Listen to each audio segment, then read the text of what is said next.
Ok.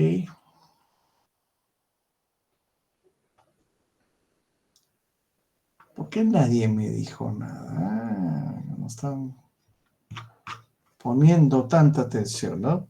Bueno, en el caso de la propiedad, hay modos derivados que no son simple y llanamente las formas en sí, sino que históricamente son las distintas, los distintos elementos por los cuales una persona frente a otra adquiere un derecho de propiedad de algo, ¿sí? De alguna cosa que había sido propiedad de otro sujeto y que por medio de esa adquisición frente a frente, una pierde la propiedad de una cosa y la otra la adquiere, ¿sí? Es un acto jurídico la compraventa. Es un acto jurídico el tener la propiedad. Pero es un acto jurídico legal y por sobre todo, los romanos decían que era voluntario. Nadie vende ni compra nada forzado, porque si hay algún elemento de fuerza, entonces hay un vicio del negocio, vicio del negocio jurídico y por lo tanto la validez está en tela de duda. Si a mí me ponen una pistola para que yo compre un carro, si a mí me ponen una pistola para que venda mi casa, hay un vicio del consentimiento y por lo tanto, si es un acto voluntario, frente a frente un sujeto, frente a otro sujeto, tiene que ser legal y tiene que ser voluntario. Si adolecen de estas dos características o de las dos, la compraventa o la venta no puede formalizarse. ¿Por qué? Porque hay un vicio del consentimiento. Y eso se da en cualquier momento. Por lo tanto, voy a referirme en su orden a formas que fueron o que se establecieron para transmitir la propiedad. La primera, que ya la hemos visto, ya la vimos históricamente, pero ahora la vamos a ver como un modo de adquirir la propiedad, es la mancipatio.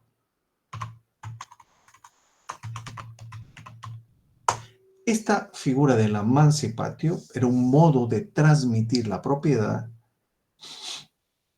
y que consiste en un negocio jurídico que solo podía realizarlo los romanos, en principio, ¿sí?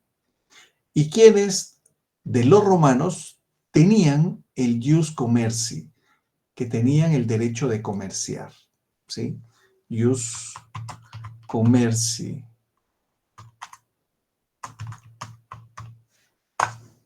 Así, el derecho de comerciar.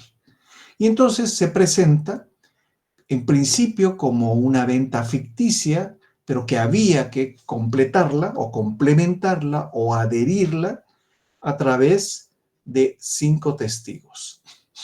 Y estos 5 testigos tenían que establecer a través del portador de la balanza, aquel que libremente está interesado en vender, ¿sí? Por eso es que era muy formalista la mancipatio, porque tenía varios requisitos que había que ir estableciendo, ir determinando. Posteriormente, en el ámbito temporal, el adquiriente o el adquiriente, la persona que adquiere una cosa, se convierte en un mancipio accipentis, ¿sí? Mancipio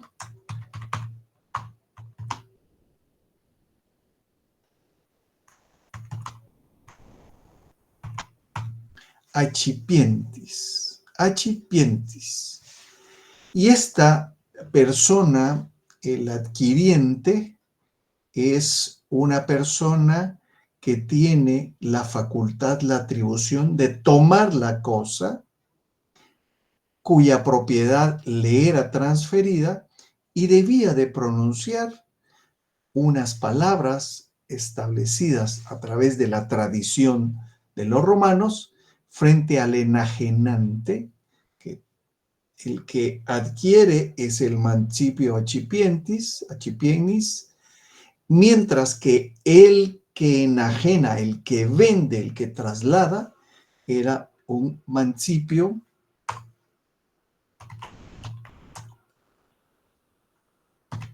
dans, un mancipio que da, un vendedor que da, uno que entrega, eso es lo que quiere decir. Por eso, si ustedes se dan cuenta, los dos sujetos participan en la mancipio. Los romanos eran extremadamente formalistas en este tipo de negocios al principio. Luego fue cambiando la circunstancia. Esta primera mancipatio era muy común en el derecho romano. La segunda forma o segundo modo era lo que se conocía como la injure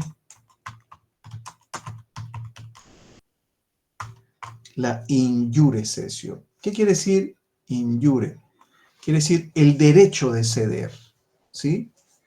Si esta figura del derecho de ceder era un negocio jurídico, igual que el emancipatio, era bilateral, porque existía o obligatoriamente tenían que ser dos sujetos, era formal, ¿sí?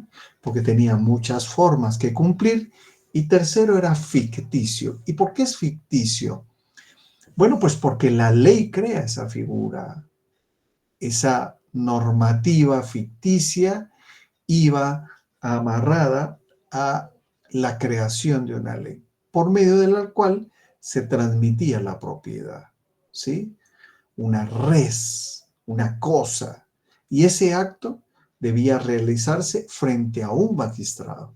Aquí hay una diferencia con la anterior, que era frente a 5 testigos y al portador de una balanza. ¿Sí? Aquí no, aquí era frente a un magistrado y el enajenante, o sea, el que da, al recitar las palabras establecidas en la tradición o a través del plazo, del transcurso del tiempo, cedía a un adquiriente a quien se le realizaba la vindicatio, ¿sí? Una vindicatio, una entrega, una formalidad. Y finalmente, el magistrado adjudicaba la cosa al adquirente, ¿sí? Este modo de adquirir la propiedad también fue utilizado para constituir servidumbres y otro tipo de contratos.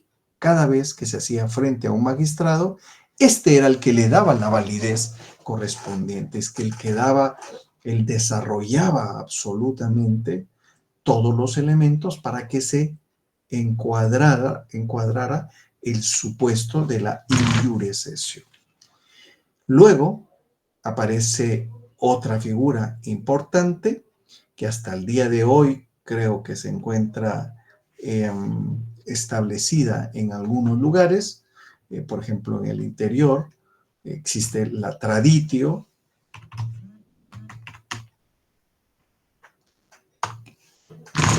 Este es el tercero, ojo, tercero. La primero, la mancipatio.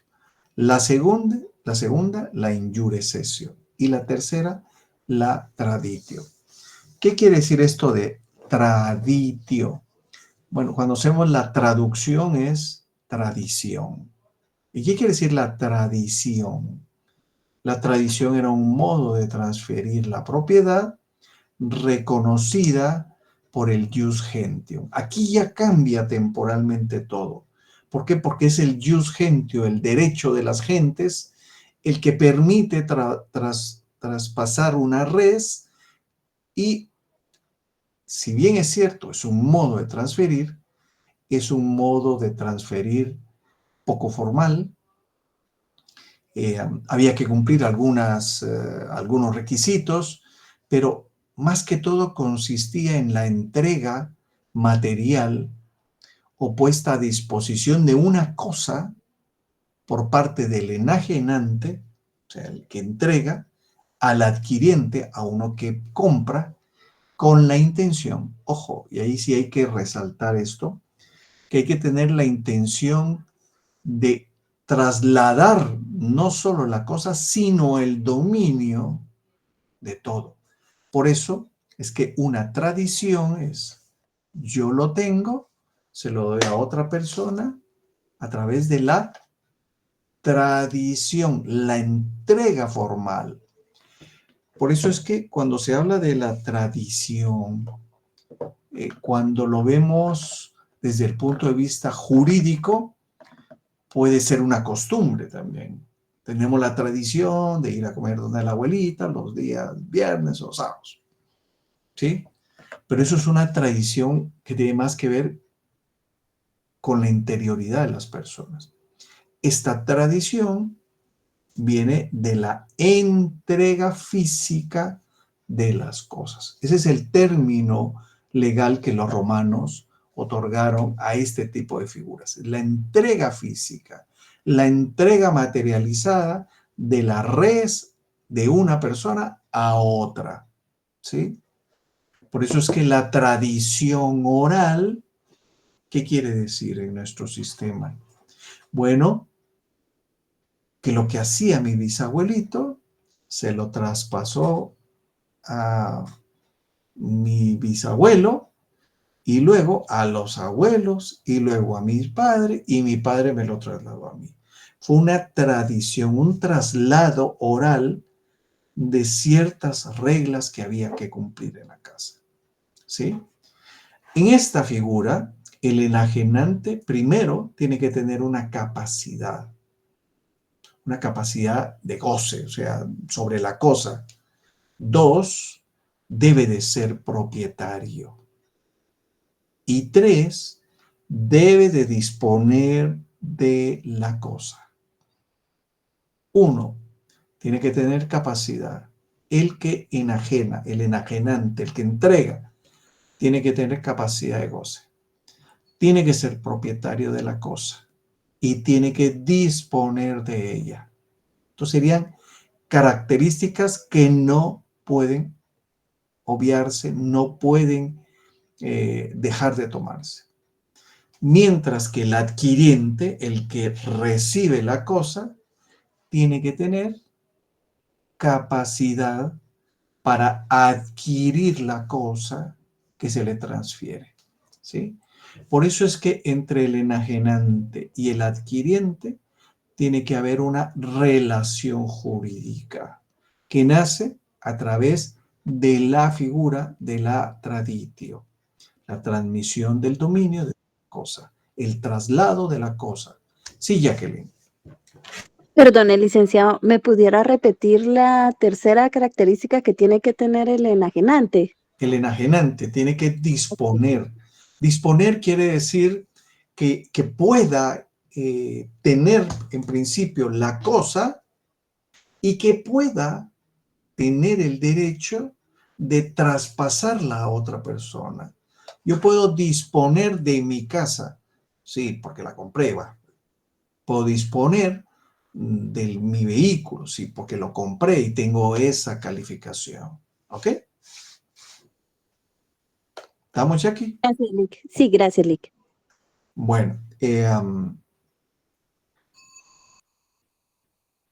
por eso es que en la relación jurídica que debe de existir entre adquirente y enajenante, en esta figura, había un elemento importante que era transmitir el dominio.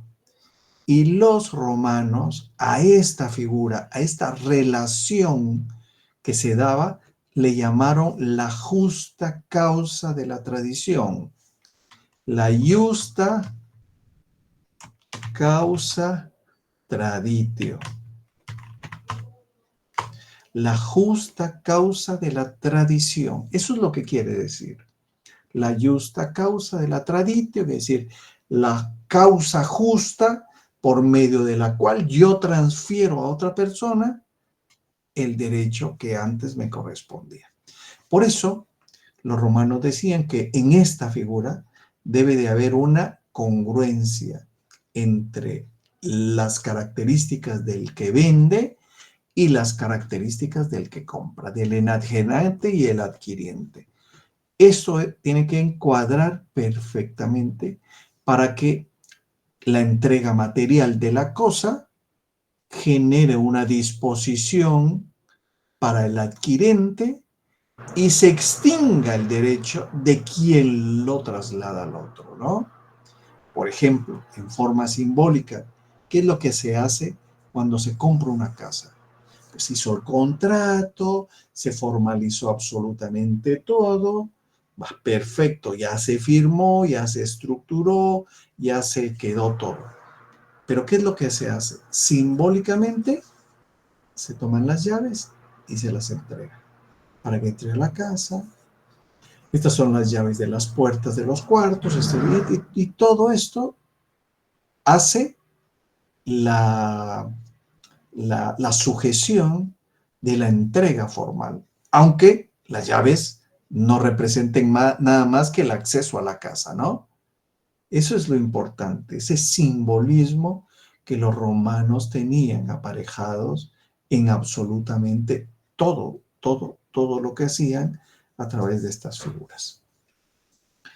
Luego, la cuarta, aparece la adjudicación, ¿sí? La adjudicatio, que si ustedes ven, vamos a ver, la traditio puede ser una acción, la injure cessio es una acción, la mancipatio es otra acción, y la adjudicatio o la adjudicatio o la adjudicación es otra acción. Si ustedes se dan cuenta, son acciones que también consistían en ser modos o formas de adquirir la propiedad, ¿sí?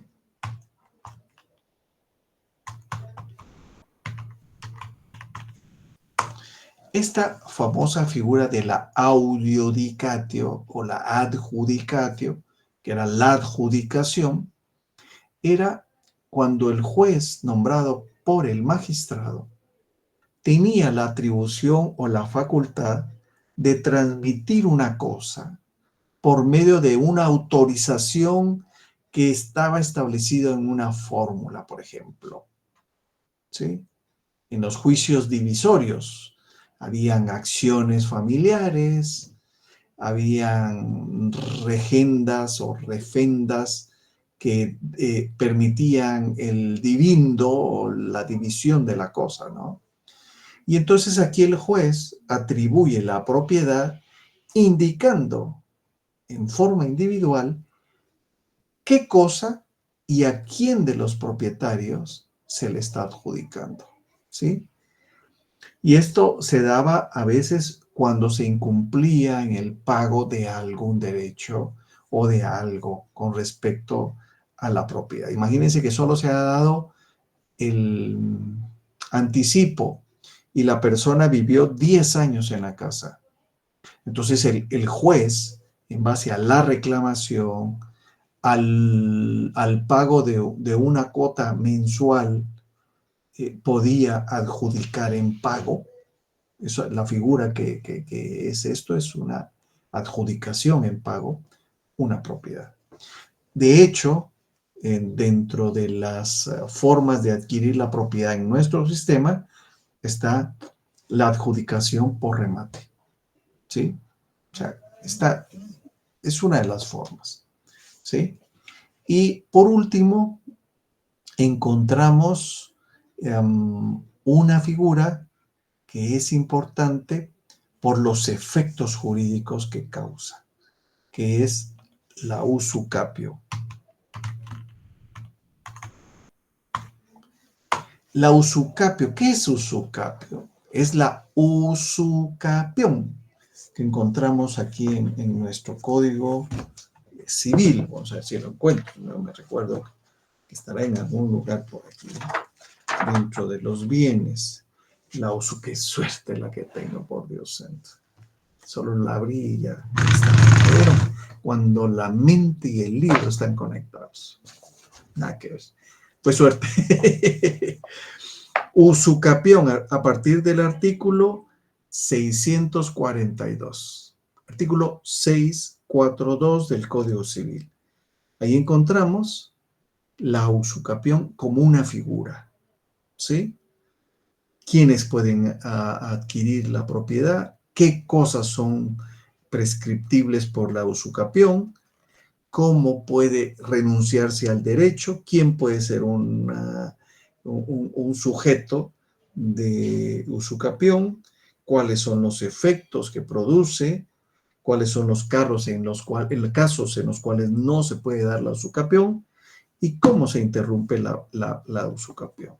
Entonces, son muchos artículos que lo que quería resaltar única y exclusivamente es que está en nuestro Código Civil, ¿sí?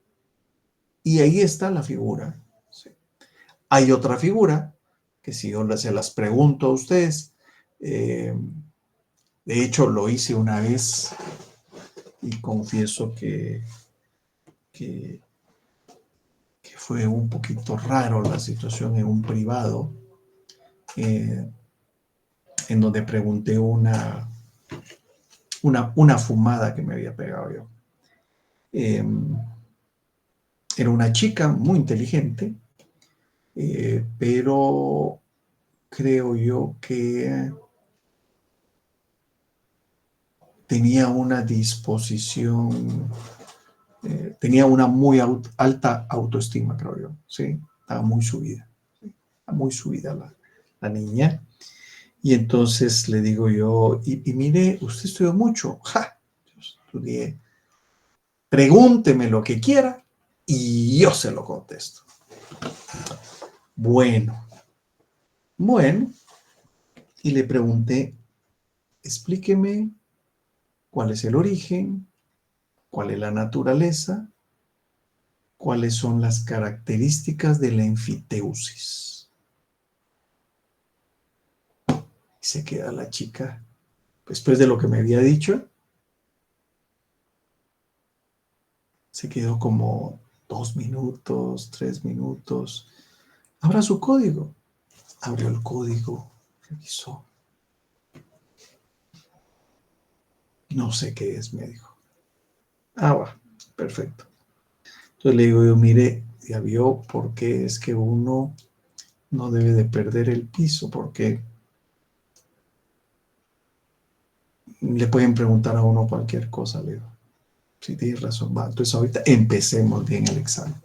Entonces empecé a preguntarle, ya dimos vuelta al asunto. Entonces, ¿qué quiere decir esto? Que no todo lo sabemos y no todo lo presumimos saber, ¿sí? Porque hay cosas que no. Somos humanos, somos imperfectos, creo yo.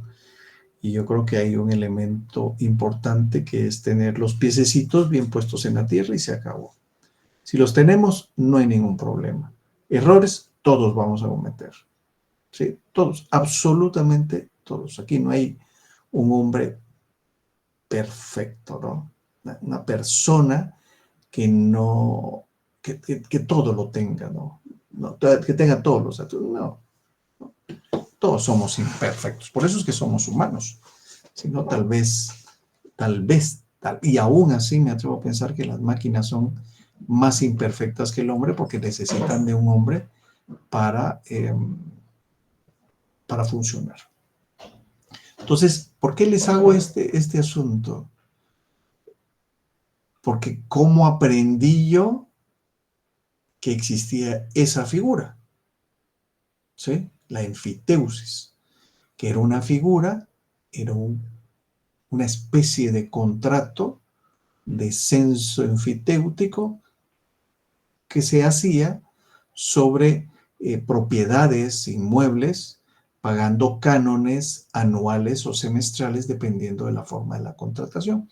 Era un contrato similar al arrendamiento. De hecho, nuestra regulación hasta el año de 1963 sí lo tenía establecido en el Código Civil, ¿sí? Y yo en algún momento, como yo era procurador, el abogado donde yo trabajaba me puso una tarea así muy complicada también. Me dijo, averiguate cuáles son los antecedentes contractuales del contrato de arrendamiento. Así fue como yo lo aprendí. No es porque yo lo haya visto en las clases, porque no los vi, ni porque esto. O sea, fue una cuestión muy coyuntural, ¿verdad? Entonces, ojo, estas figuras, yo quisiera que a ustedes les quedaran grabadas, no como un tatuaje, ¿no? Sino que por lo menos supieran cuáles son las características para que en el momento en que les consulten, en el momento en que ustedes sepan más o menos por dónde van a ir los tiros, ¿no? Que sepan las características generales y ya el expertise se adquirirá a través de los años, ¿no? ¿Qué es la usucapio? ¿Sí? Es un modo de adquirir la propiedad. En principio, era solo limitado para los ciudadanos romanos. Mediante la posesión de una cosa, en la actualidad solo es sobre bienes inmuebles en Guatemala. La usucapión que nosotros tenemos es solo sobre bienes inmuebles. En Roma se podía tener sobre bienes muebles o sobre bienes inmuebles. Ahora,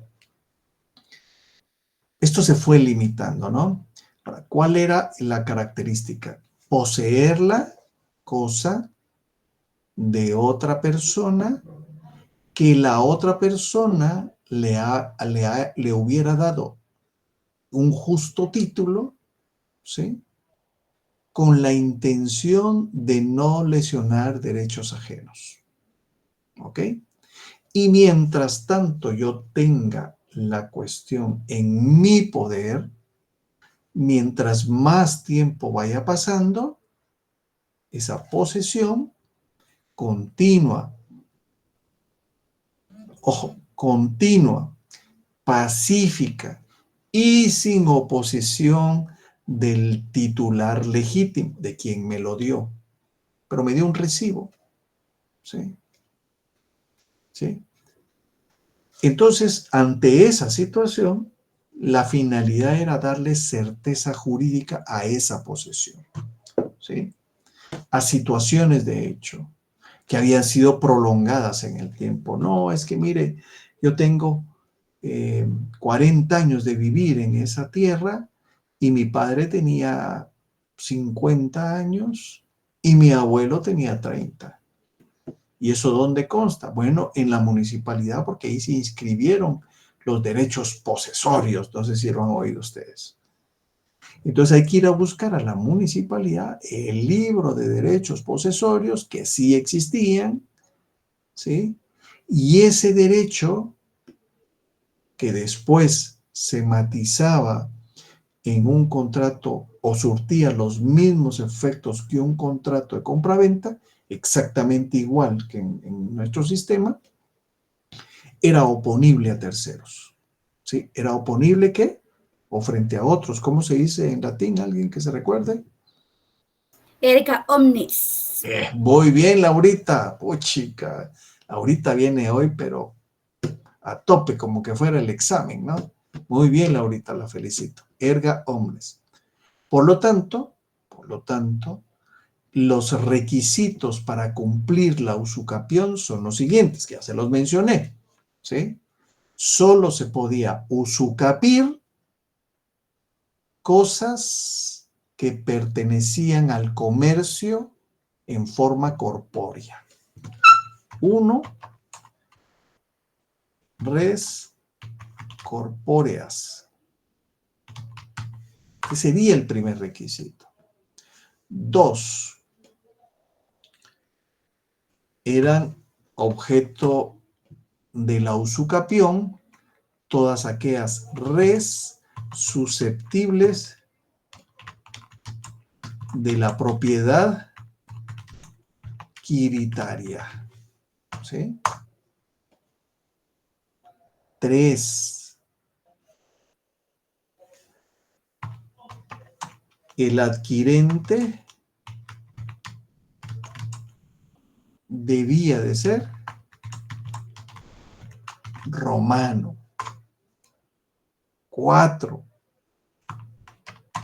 La existencia de un hecho jurídico era basado por la justa usucapionis, la justa causa usucapionis, ¿sí? Es decir, que haya una relación entre adquirente y poseedor. ¿Cómo?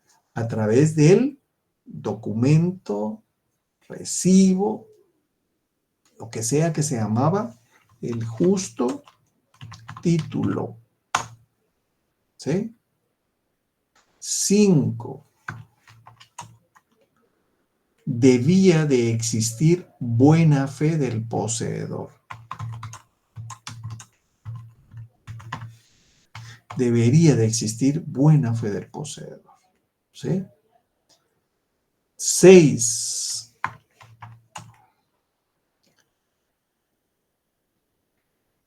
Debería de correr el tiempo, ¿sí? Transcurrir en forma pacífica,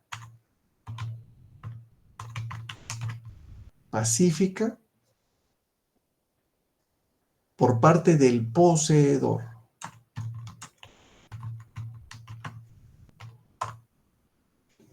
7.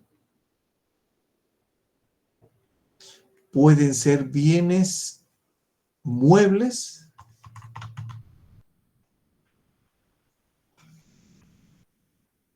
aquí donde está la X, vamos a ver, por un año, ¿sí? Mientras que los inmuebles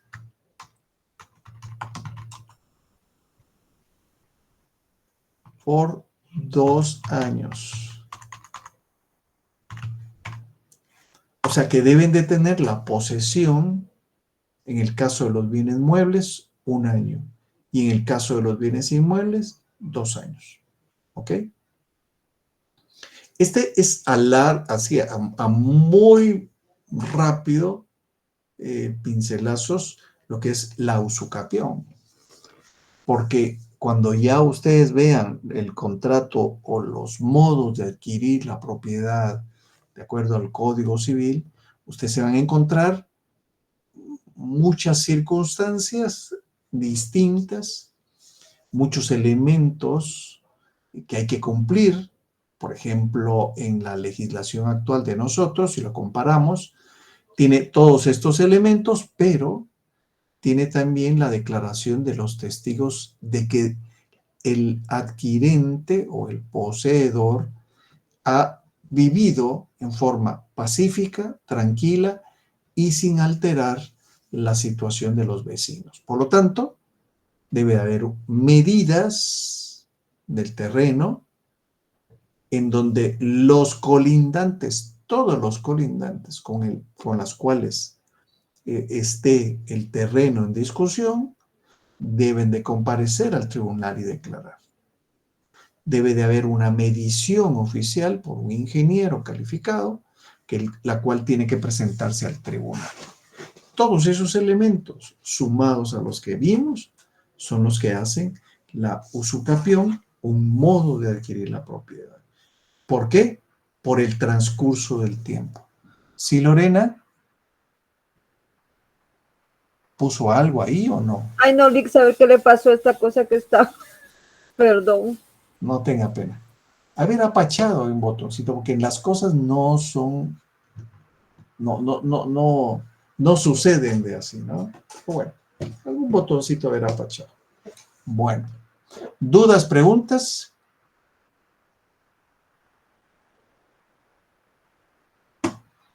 Ninguno. De plano que es por la lluvia.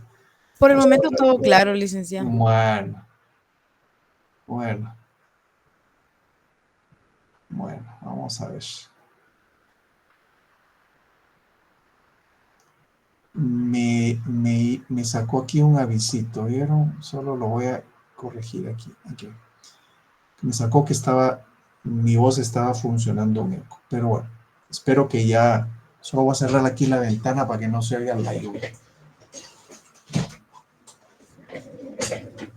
Bueno, si no hay dudas, no hay preguntas, pasamos al siguiente tema, que es las cosas reales pero no las cosas, los derechos reales de goce, ¿sí? Estos derechos reales de goce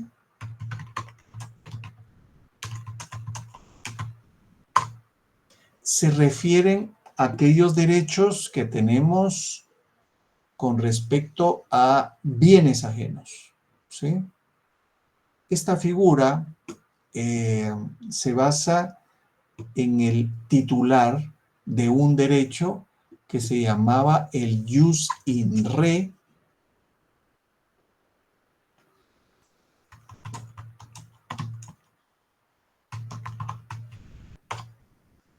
¿sí? Jus in re aliena, el derecho de una cosa ajena, ¿sí? Cuando a uno le dicen, vos estás muy alienado, ¿qué quiere decir? ¿Sí? Que te querés parecer a tal persona, ¿no? Que te crees esto y el otro, ¿no?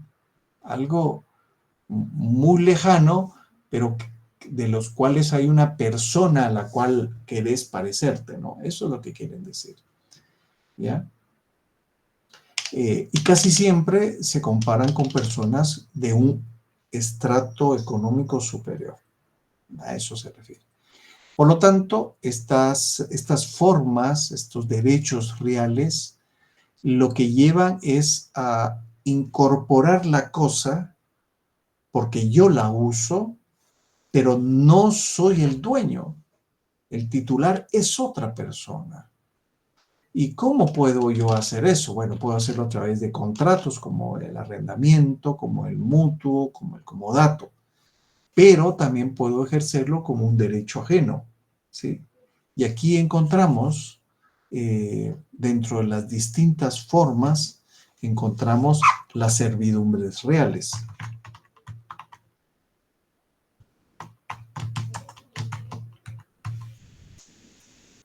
Servidumbres reales. ¿Qué quiere decir esto de servidumbres reales?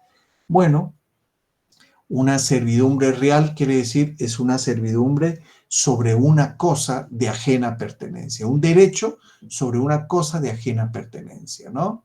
En donde van a haber dos propiedades o dos fundos.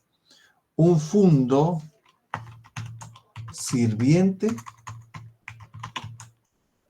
y un fundo dominante. Estas dos figuras es como el sirviente es el que va a ayudar a el otro bien, ¿sí? Entonces, el fundo sirviente lo que hace es que se aprovecha, ¿sí? Tiene un aprovechamiento de la utilidad de un bien dominante, ¿no? El sirviente, se sirve de un bien ajeno. Vamos a poner un ejemplo. Yo tengo 100 metros de frente por 100 de fondo de un terreno. Pero soy el único que llego a la carretera. Y mi vecino me dice, mire, deme 2 metros del lado derecho para que yo pueda salir con mi carro. ¿Ok? Constituyamos una servidumbre de paso, ¿sí? Por medio de la cual su predio se beneficie del mío para poder tener acceso a la carretera. Con la única condición de que usted haga una barda, ¿sí? Y esté siempre atento a que ese camino esté en buenas condiciones. Porque yo no le voy a dar dinero, yo no le voy a dar nada, absolutamente nada. No voy a mantenerlo. Usted tiene que poner un portón ahí para que no se entre, qué sé yo. Usted tiene que establecer absolutamente todas las garantías del predio, de la franja que yo le voy a dar. Esto puede ser remuneratorio, o sea que va a haber un costo, o puede ser gratuito, puede ser temporal, o puede ser a largo plazo. Puedo yo cobrar un canon anual, puedo cobrar un costo mensual o puedo cobrar un costo por 5 años, el cual deberá de ser pagado anticipadamente, por ejemplo, que serían algunas de las condiciones, ¿sí? Por lo tanto, esa es la figura que debe de establecerse en las servidumbres. Ahora, hay algunas características de esta figura, de este derecho real sobre propiedad ajena. 1. Es el uso parcial de la propiedad, ¿sí? Es un uso, goce o disfrute de una parte de la propiedad. Ese es 1. 2. No se puede trasladar a un tercero ese derecho, ¿sí? 3. Las reparaciones corren por cuenta del que se beneficie del uso. 4. Son inalienables. El derecho de uso, de goce es inalienable. ¿Qué quiere decir inalienable? ¿Sí? Que no puede venderse. No puede venderse. Ah, mire, yo vendí la propiedad y le vendí igualmente al dueño que la compró esa porción de servidumbre. Usted no puede venderla. ¿Por qué? Porque es un derecho real, no es su propiedad. Ah, pero es que él va a tener la propiedad de la casa y no, entonces envíemelo a mí y discutimos. ¿Por qué? Porque cuando nos pusimos de acuerdo, yo le dije que una vez vendiera usted se acababa la servidumbre. Yo me tendré que poner de acuerdo. Pero es que mire, yo le pagué a usted 5 años anticipados. Ah, bueno, si hay un contrato, cumplamos el contrato. Pero usted no puede vender eso, porque eso no es de su propiedad. Lo que puede poner en la compra-venta es que existe una servidumbre de goce que está vigente, pero al finalizar la vigencia usted tendrá que negociarla con el propietario del predio sirviente. ¿Ok? Entonces, esas serían como que algunas características. Y también estas servidumbres reales pueden subdividirse en 1, rurales, y 2, urbanas. Rurales es en terrenos que están fuera de la circunscripción de Roma, mientras que las urbanas están dentro de la circunscripción de Roma. Ojo, también los romanos decían, mire, las rurales no tienen construcción, mientras que las urbanas sí tienen construcción. O sea, ellos dividían eso en base a la circunstancia propia de tener o no construcción. Puede tener agua cerca, puede no tener, puede tener camino, puede no tener, qué sé yo. Pero ellos utilizaban esas diferencias para que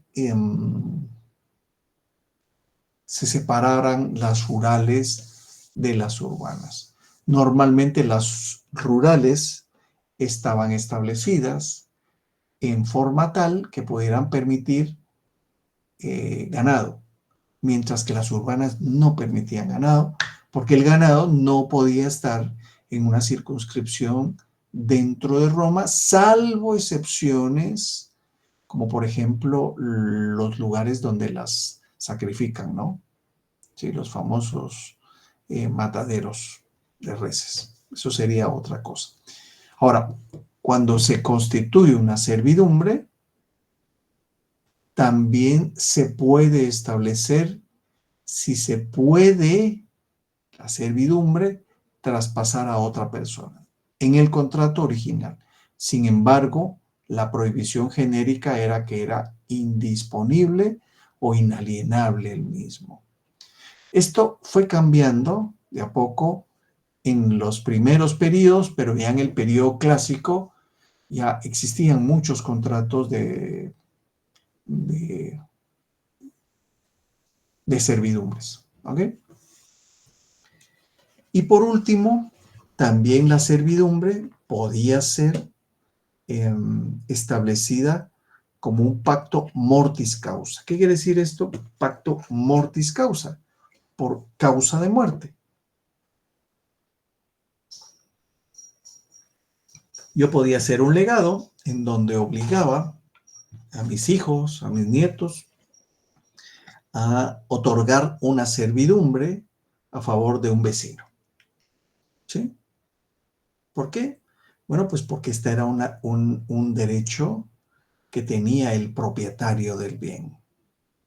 Sí, le podía, a la hora de hacer un legado, una donación a sus hijos, a sus nietos, poner como condición que, si bien es cierto, no se podía vender la servidumbre, sí existía obligación de renovarla cada cuanto, adaptándola económicamente a las circunstancias. Podía ser. Eso podía ser establecido. ¿Ok? También podía extinguirse la servidumbre. ¿Por qué causa se podía extinguir? ¿Sí? Se podía extinguir por confusión.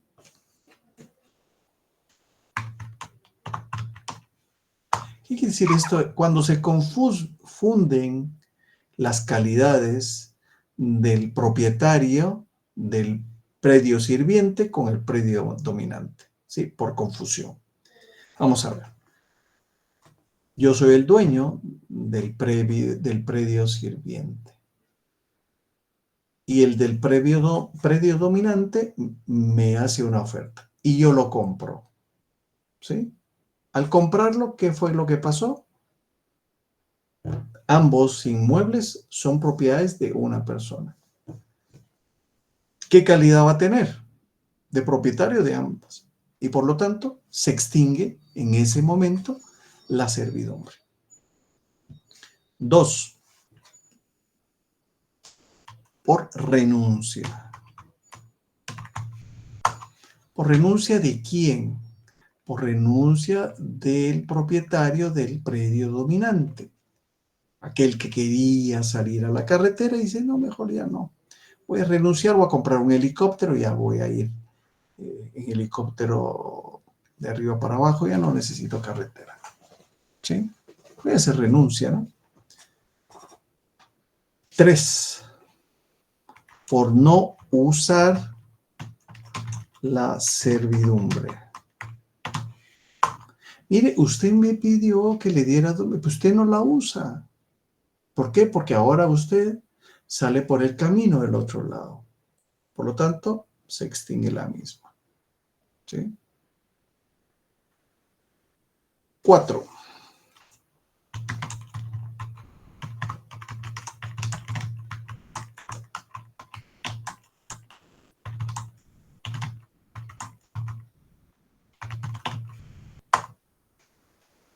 Por destrucción del predio dominante o del predio sirviente.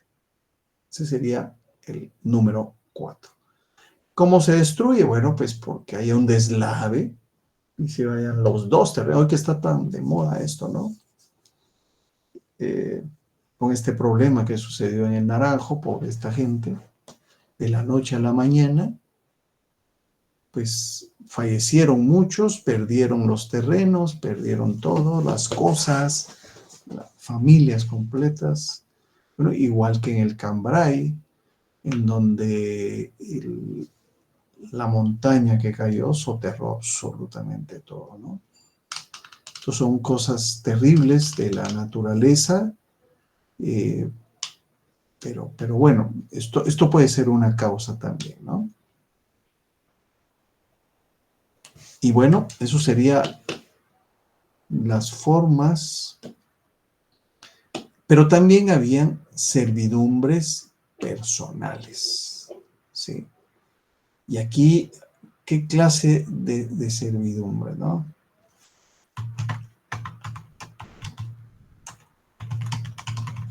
Si había servidumbres reales sobre cosas, también hay servidumbres personales. Pero, ¿y cómo? ¿Y cómo? Si los derechos reales se constituyen sobre cosas, ¿sí? Y en beneficio de una persona determinada. Entonces, los derechos personales o las servidumbres personales, ¿qué son, no? Bueno, son aquellos que tienen un carácter personalísimo y son temporales, no heredables o enajenables. Es cuando una cosa, propiedad ajena, podía reservarse o podía reservarse una servidumbre personal en favor propio, ¿sí? No transfiriendo a una persona la propiedad, sino era una cesión a sí mismo en forma personalísima, un bien que era propiedad de una persona, solo, única y exclusivamente, podía dar el uso en forma personalísimo a una persona determinada, ¿sí? Bueno, yo le doy el uso y goce y disfrute de esa franja, pero no a usted, sino a su hijo. O sea, era a persona determinada para que su hijo pase en la bicicleta, para que su hijo pase en la moto, para que su hijo pase en el carro, qué sé yo, o que pase con los caballos, ¿no? Y esto se dio mucho en los pactos estipulaticios en el tiempo de Justiniano. Esto ahí fue más importante, esto de los herederos, de los legatarios, de las personas. Fue muy poco el uso que se le dio a las servidumbres personalísimas. Yo le quitaría esto de personales para ponerles personalísimas, porque era a sujeto determinado. No era para producto del bien tal cual, sino de persona determinada. ¿Ok?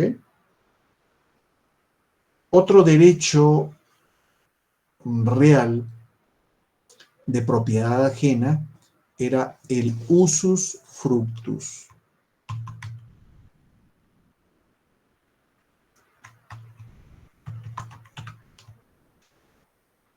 Unan esa palabra, ¿qué nombre les da? Usufructo. ¿Sí?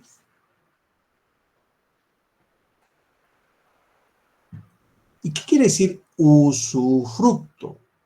Bueno, usufructo quiere decir, es un derecho real de goce por medio del cual se establece un tiempo determinado y faculta al titular que usa la propiedad ajena para que pueda disfrutar no solo de la cosa, sino también de los frutos que genere la cosa, siempre y cuando se quede inalterable la propiedad o el bien. ¿Sí? Vamos a ver. Yo tengo una propiedad y está en determinado lugar, en Escuintla, por ejemplo, que no la tengo, pues, pero que si la tuviera, en Escuintla, y tengo unas 30 manzanas, ya quisiera yo, y viene alguien de un ingenio y me dice, mire, deme en usufructo, eso, le pago tanto, pero quiero que en el contrato de usufructo quede establecido de que el mismo tiene que ser por 10 años. Y le pago los 10 años anticipados. ¿Sí? Ok, perfecto. Es un zacatal lo que tengo yo en las 30 manzanas. Y le digo que va a sembrar. Va a sembrar caña. Ok, después de los 10 años, usted me tiene que dejar limpio el terreno. No me tiene que dejar ninguna caña. Me lo tiene que dejar limpio. Eso podría ser una condición, ¿no? Y durante los 10 años, se echa la zafra de enero, la zafra de septiembre, por decirles algo. ¿Sí?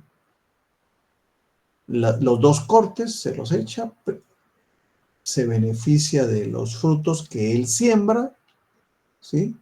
Yo lo único que le estoy dando es la tierra, ¿sí? Úsela, disfrútela, y cuando termine el contrato de usufructo, usted me lo tiene que dejar lento, ¿sí? Y son contratos muy rentables esos. Y tuve la oportunidad de ver uno de esos contratos y Dios santo, ya quisiera obtener una propiedad así en esos lugares para ganar mucho sin hacer mucho, ¿verdad? Bueno, ¿qué derechos tiene? Bueno, aquí hay dos sujetos. Uno es el usufructuario.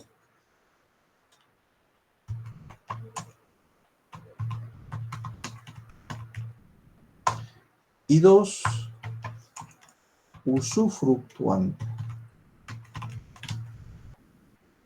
El usufructuario es el que se beneficia y el usufructuante es el propietario del bien, el que da la cosa. Hablemos del primero, del usufructuario. ¿Qué derechos tiene? Bueno, tiene un derecho de usar la cosa, ¿sí? Y dependiendo de la naturaleza de la cosa también. Pero también se beneficia de los frutos que genere esa propiedad, ya sean frutos naturales y frutos civiles, beneficios económicos o beneficios de la naturaleza. Si hay aguacatales, yo los aguacatones cuando ya estén, los quito. Pero también puedo venderlos y voy a estar beneficiado de los derechos civiles por la venta de los aguacates. ¿Ok? ¿Qué obligaciones tiene el usufructuario también? Porque tiene derechos, pero también tiene obligaciones. Conservar la cosa sin alterar su naturaleza, para hacerla más rentable, si ustedes quieren. 2, cuidar la cosa, ¿sí? Como que fuera propia. 3, pagar los gastos ordinarios de la explotación y mantenerlo en buen estado. 4, en algunos casos se utilizaba cautio. ¿Qué es cautio? Es garantía. Se escribe así. ¿Cómo se llama? Como cuidado, ¿no? En Estados Unidos, como se dice cautio, ¿no? Mucho cuidado o algo así, ¿no? 5, tiene una prohibición, el usufructuario, de enajenar el bien. ¿Ya?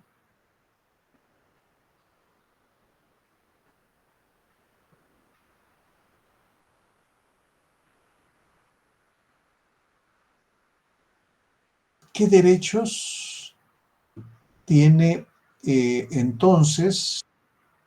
¿Qué manda Astrid? Licenciado, cuando dice enajenar, es, por Vender.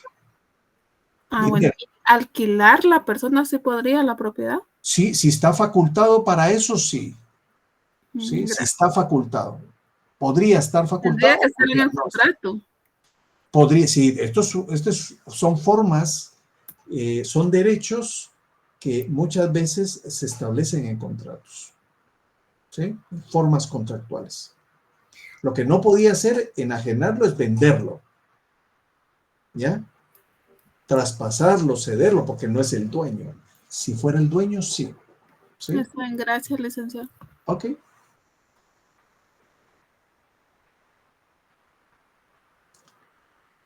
Otra figura que está muy unida al usufructo, el usus fructus, es otro derecho real que se llama uso o usus en latín, que es un derecho real que faculta al titular para usar una cosa no consumible, de ajena propiedad, y disponer de los frutos de esta cosa. ¿Sí? ¿Ok? ¿Qué podría ser un derecho de uso? Sí, César. ¿Tiene una pregunta, César? ¿No? No les escribió, solo se equivocó. Ok, perfecto, no hay problema. Vamos a ver, ¿qué puedo yo dar en uso? Vamos a ver. Yo tengo un carro viejito y me dice una persona, mire, ¿por qué no me lo da en uso? Yo le pongo llantas, gasolina, aceite, servicios y le pago por el uso 1,000 quetzales al mes. Yo lo voy a usar como Uber o como taxi o lo que sea. ¿Sí? ¿Ok? Pues eso sí, asegúrelo, porque si choca, usted me lo tiene que entregar como yo se lo di. ¿Ok? Podemos pactar que será un número de kilómetros al mes que circule, porque no puede ser más, porque si no el carro me lo va a entregar 2, 3 tornillos, ¿no? Se va a despedazar, ¿verdad? Eso podría ser un uso. Otro uso podría ser, vamos a ver, si yo tengo una bicicleta, le puedo dar en uso a un señor que tiene mensajería para que la use, que le ponga las llantas, que le ponga los frenos, que lo ponga bonita, que esto, que el otro, y que después de un tiempo de usarla, me la devuelva. ¿Sí? ¿Qué derechos tiene un usuario, por ejemplo, de este tipo de derecho real? Bueno, usar la cosa de acuerdo con el destino para el cual fue hecho, ¿no? ¿Sí? No puede ceder ese uso a un tercero, y solo puede quedarse con los frutos de la cosa que genere el uso, no otras cosas. ¿Sí? No, solo los frutos que genere el uso. ¿Cuáles son las obligaciones entonces que tiene? Si tiene estos derechos, tendrá obligaciones. ¿Sí? Bueno, tendrá obligación de pagar el uso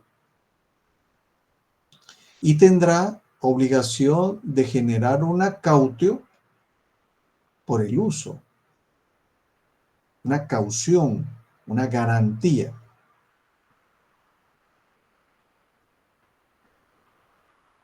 No, perdón.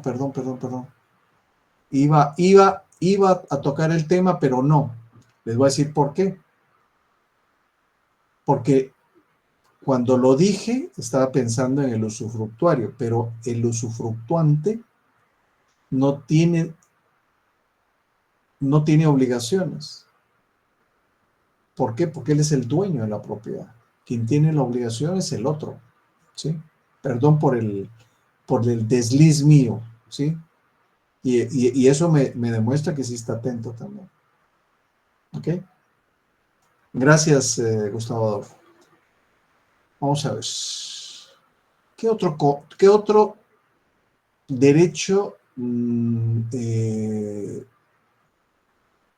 existe?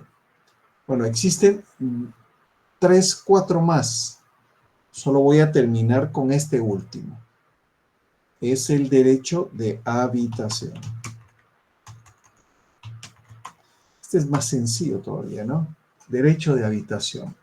Faculta al titular el derecho de habitar una casa ajena, ¿sí?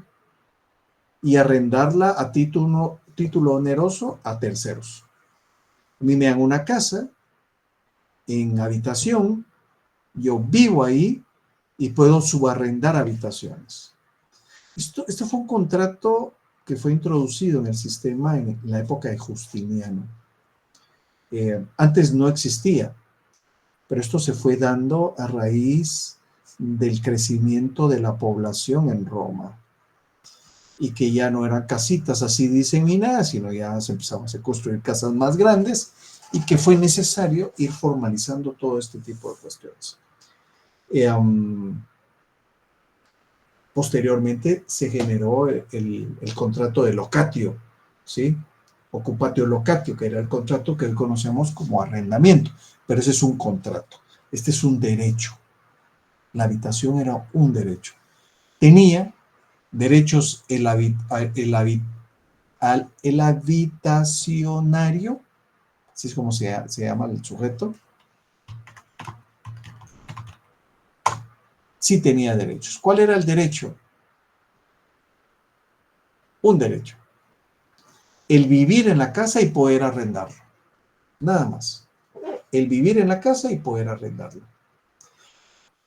¿Qué obligaciones tenía el habitacionario? Bueno, además de pagar, cuidar el inmueble, garantizar o formalizar un acautio y, adicionalmente, cumplir con el resarcimiento de los posibles daños que ocasionara el habitar la casa. ¿Ok? Yo creo que con eso me quedo.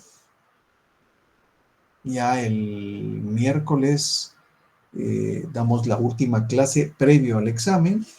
Dependiendo de las fechas, vamos a ir viendo cómo nos ordenamos.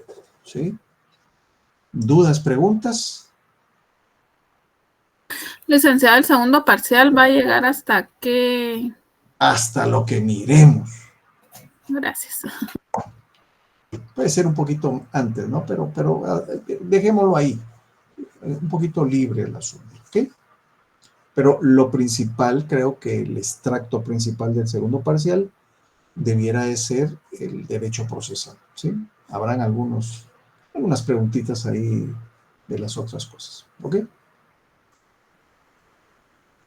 ¿Alguien más? ¿No? Bueno, muchas gracias, Silvia.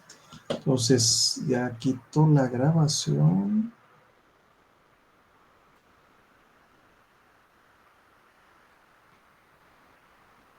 Y nos vemos. Sí, derecho procesal. Disculpe, ¿cuál fue la última obligación? La última obligación era que tenía que cuidar el bien, tenía que responder, generar un acautio y cumplir con los daños y perjuicios en que incurriera si se dañaba la propiedad. ¿Ok? Grecia.